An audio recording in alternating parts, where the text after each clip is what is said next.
We're floating like butterflies and stinging like bees. Rumble, you badass jet pilots, rumble. Hi, welcome to the Wingmen Show. My name is Drew Brown. We hope to inspire, entertain, and learn something so we can all make this world a better place for our children. I'd like to introduce to you somebody who's my friend, my wingman, my main man, and I have a wingman watching my back, Dr. Paul Thompson. Hey, Paul, what's happening? Oh, not much.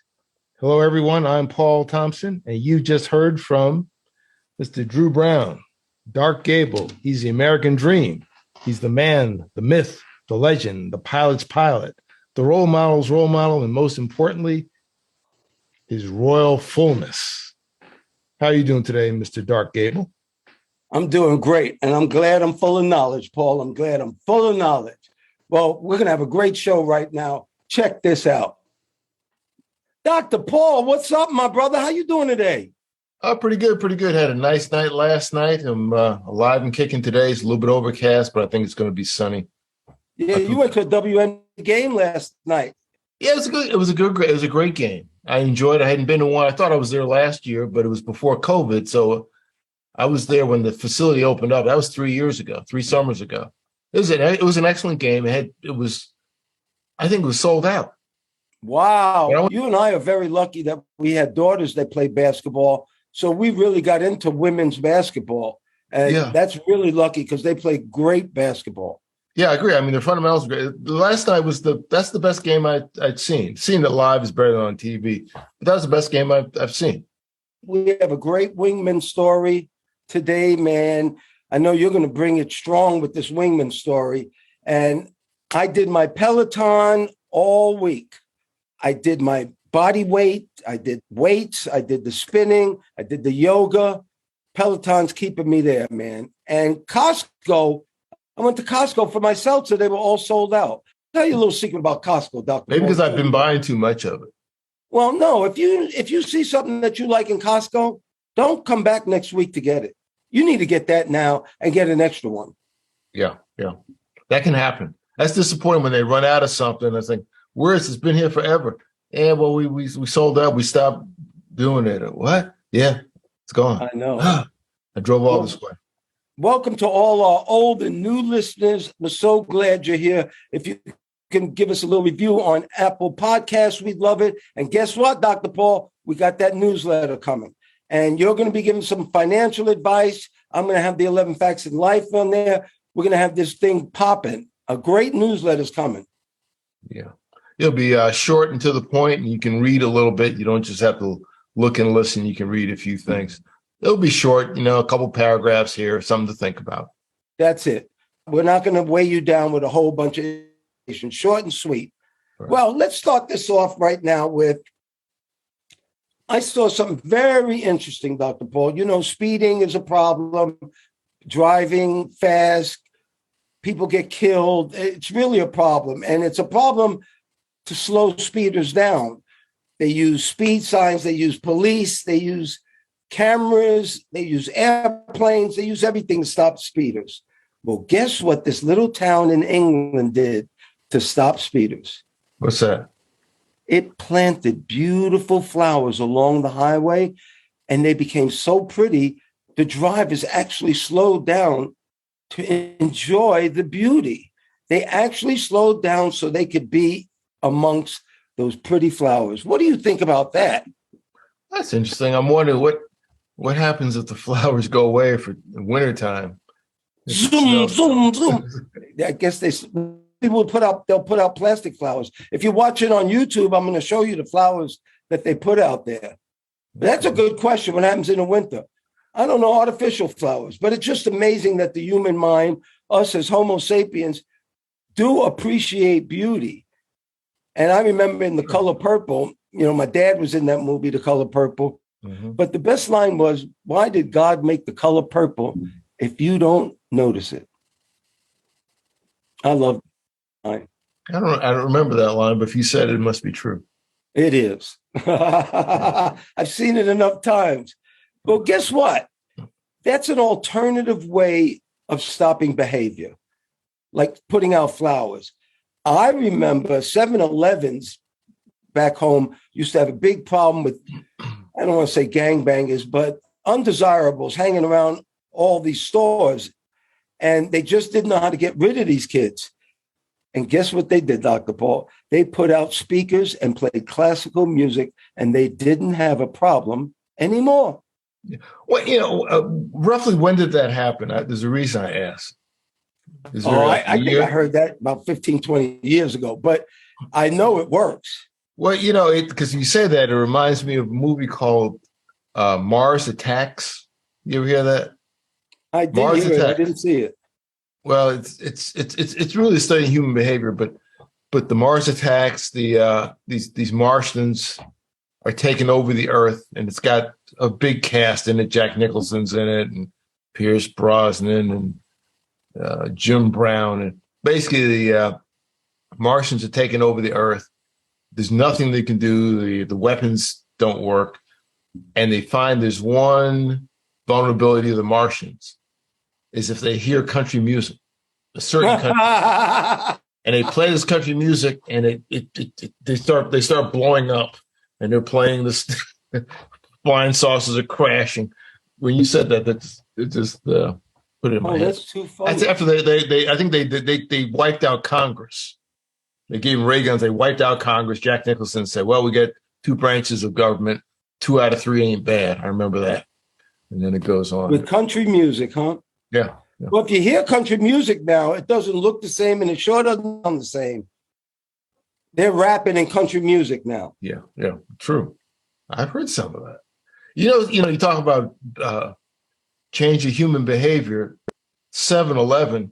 There was a place near where I used to live, and they had, I guess, a number of undesirables hanging out at a children's park because there was a couple basketball goals, and I never played there. I mean, these are people who didn't have any employment and probably needed it. Didn't know what to do. So you know what they did? They didn't shut it down. They lowered the goals from 10 feet to 8 feet. It's one the city just did this 10 feet to 8 feet and let it. And you see guys there, and they're kind of like standing around looking, like this saw flying sauce.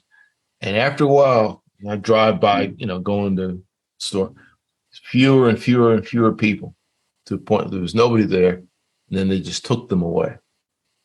So they kind of studied behavior. Yeah, if you go anti-behavior on something that somebody really likes, they'll leave. They left. And what they did, they didn't go all the way. They built another set of basketball courts. You know where that was? Right next to a police precinct. I used to play there. 10 feet. I used to play there. Most of half the people were cops playing. So there was no craziness. And they also made it a very slick pavement. It was kind of dangerous. So nobody did anything. You could only move it so fast. Really? Painted surface. Yeah. Why do they do that? Probably to cut down any kind of crazy movement. I don't care how good you were. Wow, that's amazing. I never even heard of that. Yeah. I played there. I got maybe a dozen pickup games over the years. So you weren't able to do your flying dunks because of the skittish floor, right? That's my excuse. No 360-degree, 720, dunks.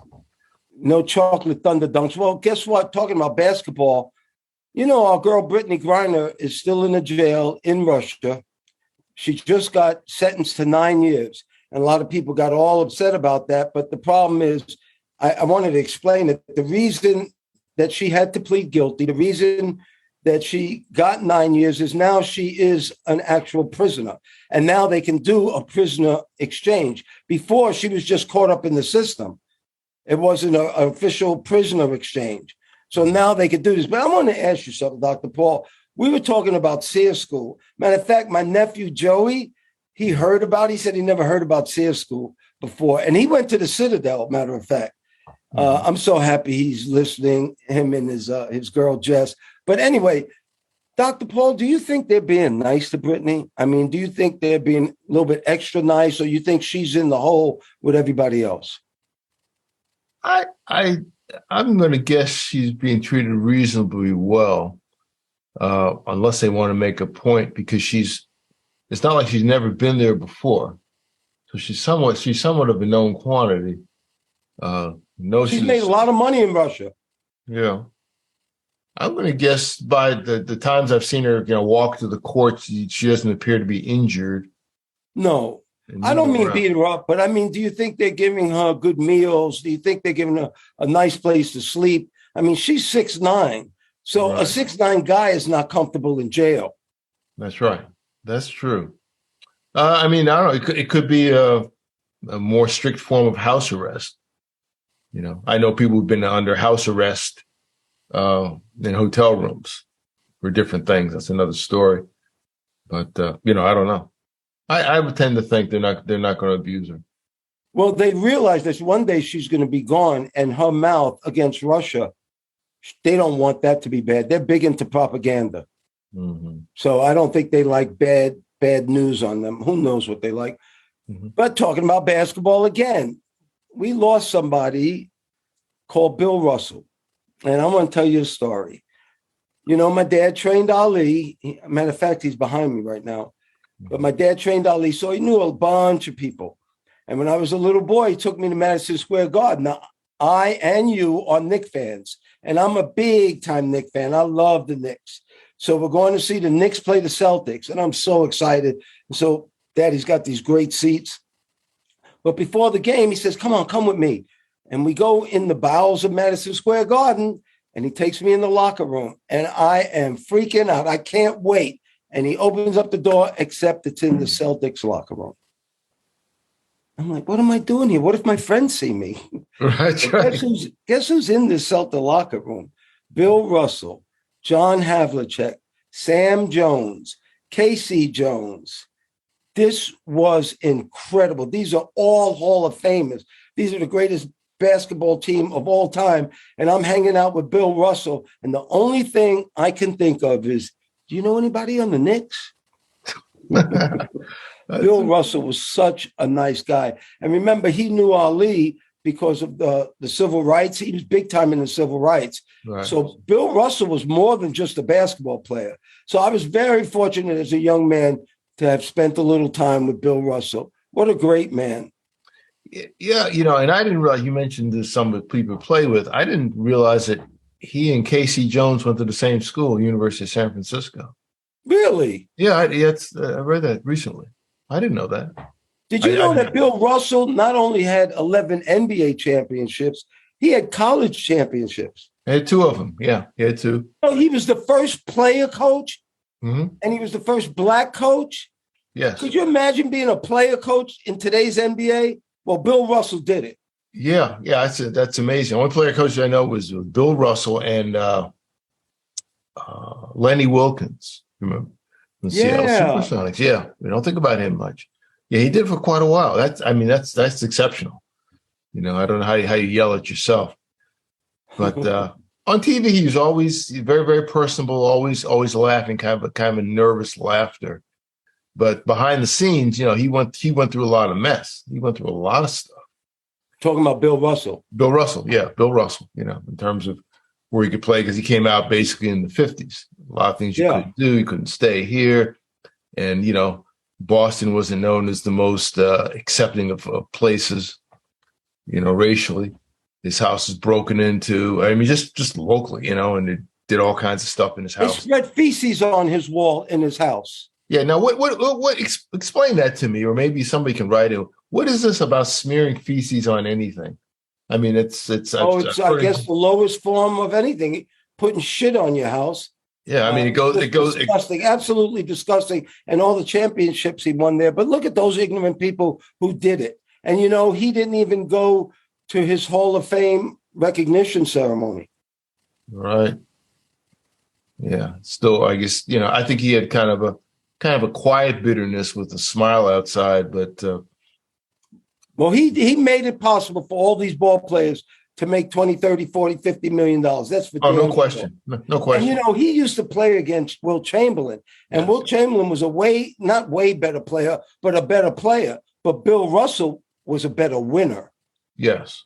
It doesn't matter who scores the most. It matters who wins. And he had Russell always won.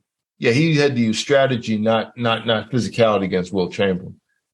I think Will Chamberlain will give Shaquille O'Neal a pretty good run for his money. Oh, and, hell yeah. We'll and change Jabbar too. But nobody else was 7 foot back then either. That's Very true. few people were that big. I love Mr. Spock because he's logical. He does logical things. And that's where my life is going now. I try to make decisions based on logic. And that's what he did. But somebody in that show, her name was Nichelle Nichols, passed away also physically the same time as Bill Russel did. Yeah. And Nichelle Nichols was the first Black woman to kiss a white man on television. And if you watch it, it was a very weird kiss, but it was the first. I don't like to say interracial because there's only one race, the human race. So I can't use that word. But they were the first Black and white kiss on television ever. Yeah, that was this is mid 60s now.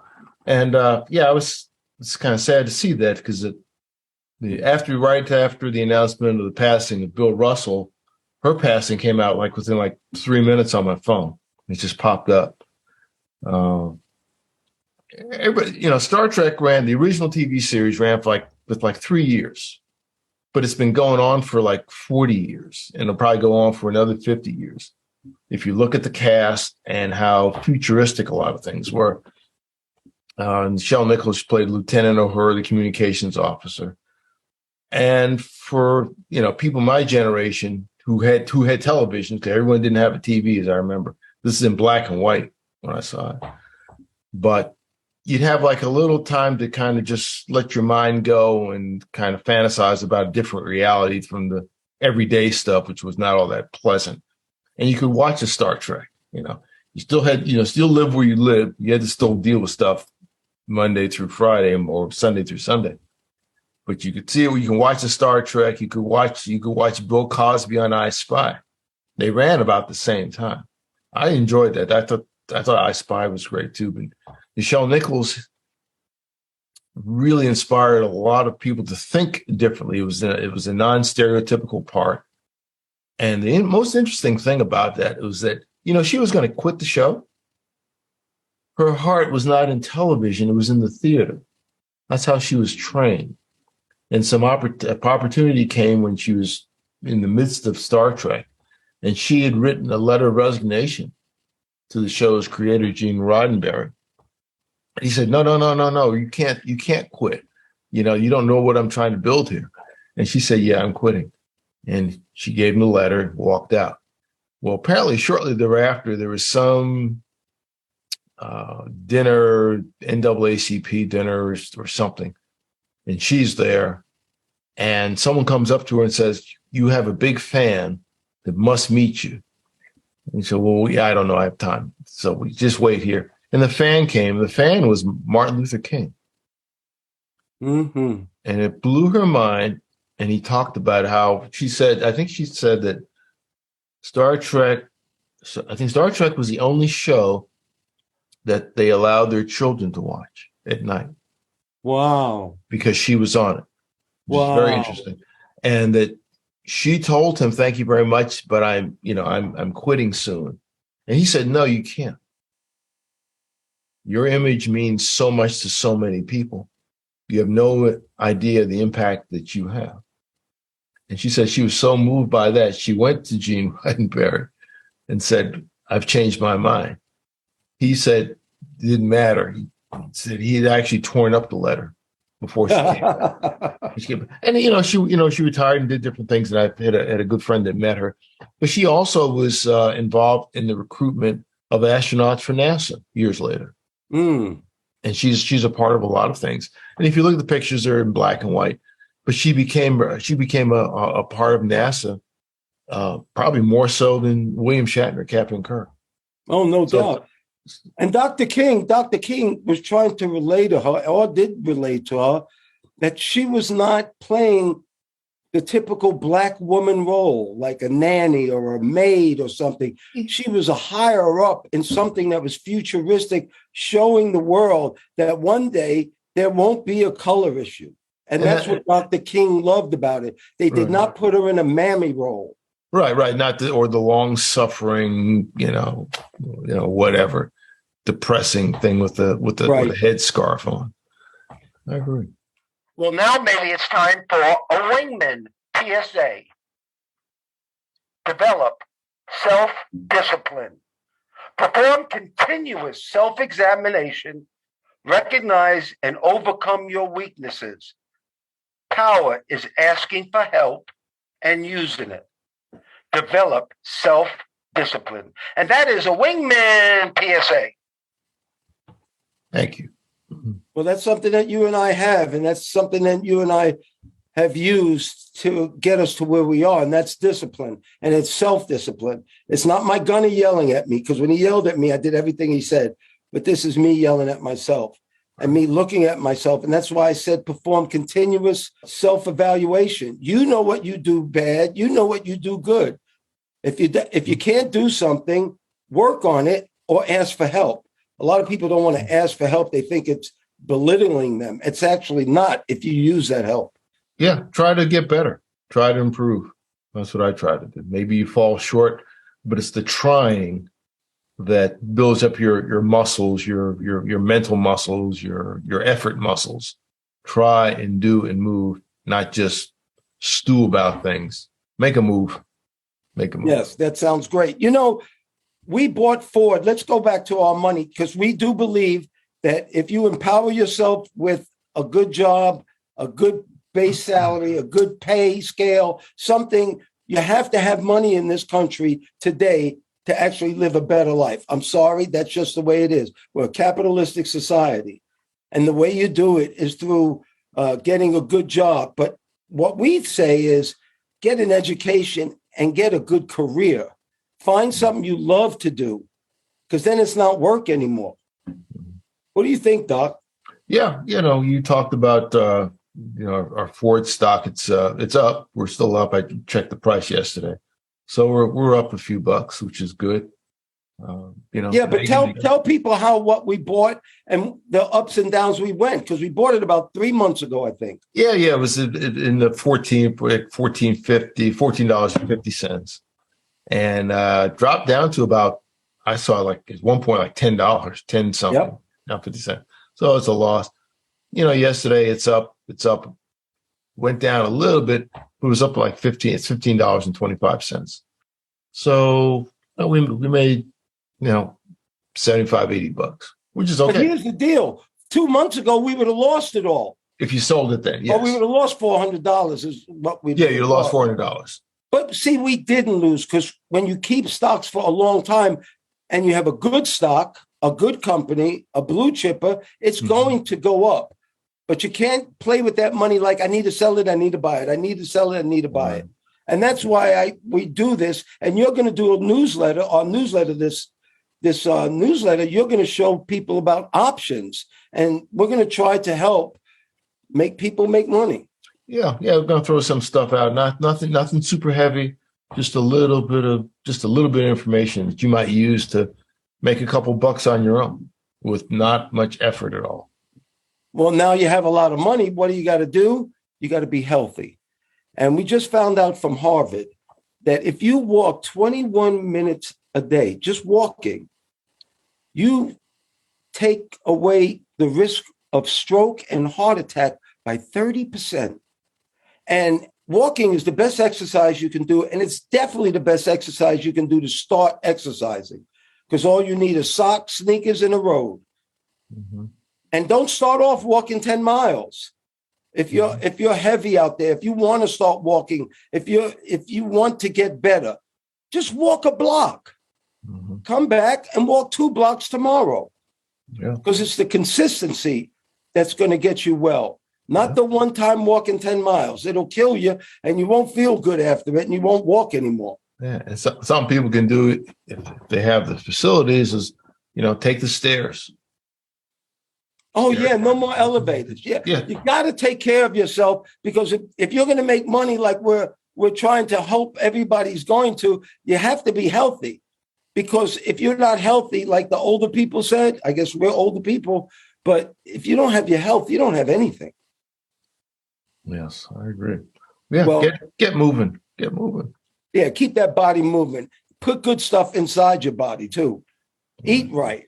And guess what happened to me, Dr. Paul? What's that? one of my dreams are coming true. My son, little Drew, is starting to fly. And I am so excited about that. Before you get into little Drew, I want to hear about his flying. I would like to give a shout out to General Michael Langley. General Michael Langley was confirmed by the Senate just a few days ago to add a 4th star. He's now a 4-star general in the U.S. Marine Corps. What you might not know about General Langley is that he was actually influenced by the one and only Drew Brown, Dark Gable, the American Dream, who is spoken to many tens of thousands and thousands of people. And I remember seeing an exchange where he essentially kind of thanked you for being a positive influence on his life after hearing you speak. His father called me. His father called you. I think he's from Texas. The day after I spoke there, his life turned around totally. Well, that's good. I mean, that's beyond positive. But he's going to be in charge of AFRICOM, the African Command of the military. The first 4-star Black Marine general. Yes, he is. He's been in 35 years and has had a very, very distinguished career.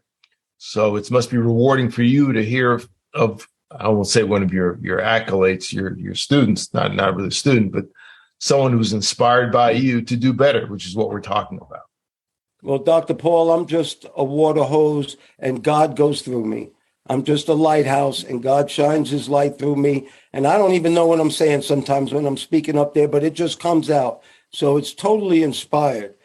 And so I wanted to tell you about Lil Drew. Anyway, When he told me wanted to start to fly, I got so excited and I started talking to him, flying like I've never talked before. It was all the knowledge that I ever learned about flying. I was trying to get into each sentence, trying to be cool, collective, how to be smooth with the airplane. The first thing I told him was the first thing I learned. When you have the stick in your hand, put a pencil in your fingers, and that's how you need to fly. That means you have to trim to take the pressure off the stick. In other words, when you're going up, don't just hold it, trim it up. Trim it up so you don't have the pressure on the stick. Anyway, man, stuff was coming out of me. It was so amazing, Dr. Paul. And he's going to solo soon, and it's just so exciting. And when your child does something that you've done, it's just like when he played basketball, when Taryn played basketball. And since my basketball career, it's just exciting. And saying all that, you have a wonderful Wingman story. Okay. The Wingman this week is a mother. Sometimes father knows best. Sometimes mother knows best. There's a Wingman this week is a couple, a mother-daughter combination who are airline pilots that made history with Southwest Airlines by flying together. Holly and Keely Petit flew together on a flight from Denver, Colorado to St. Louis, Missouri, making it the first mother-daughter pilot and captain and first officer flight for Southwest Airlines. Her mother got her involved in aviation when she was young, and Holly became a pilot after being a flight attendant, I believe. She was a flight attendant, became a pilot, and is now captain for Southwest. Her daughter, Keely, followed in her footsteps. She was an intern at Southwest Airlines for a bit and decided she wanted to do the same thing. And they ended up flying together. We'll show pictures of her. So sometimes parents can be really the best role models and get them into doing good things. I know another, not a mother-daughter, but a father-son thing. Our good friend Albert Glenn and Anthony Glenn flew together as a father-son combination at FedEx some years ago. We'll try to throw that picture up there. And also they went on to run what's today known as the Luke Weathers Flight Academy in Olive Branch, Mississippi. You can look that up online. And they actively train pilots, flight instructors, and people that want to be airline pilots or just fly in general. They have a very, very large youth program that operates in conjunction with the Organization of Black Aviation Professionals. OBAP. OBAP it's called. And Albert Glenn is really one hell of a man. We all know Albert Glenn, and you used to play with his son. He was a little tight when you first met him. Albert Glenn, that feeling of him and his son in a cockpit had to be an incredible feeling, something that's just beyond expectations. You know, he had another kid, Captain Jeff Mayberry.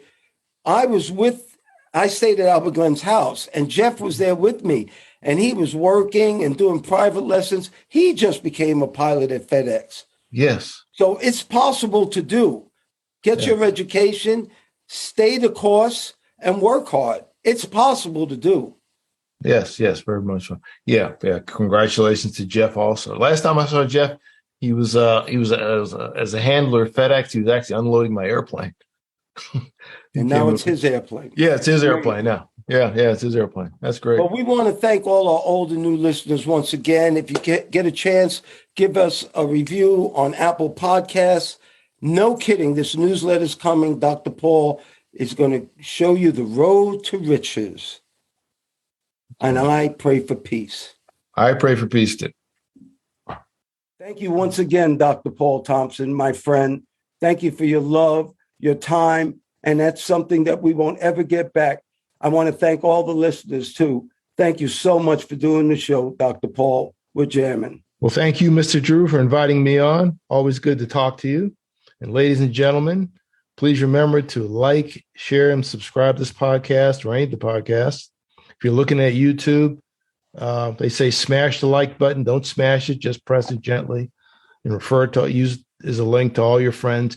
You can also look at us on our website, WingmenShow.com, WINGMEN show, SHOW.com, altogether, WingmenShow.com. And we hope to see you in the future. Thanks again, Mr. Drew. Oh, you're welcome. And we're still floating like butterflies and stinging like bees. Rumble, you badass jet pilots, rumble. May there be peace on earth, and goodwill towards all men and women.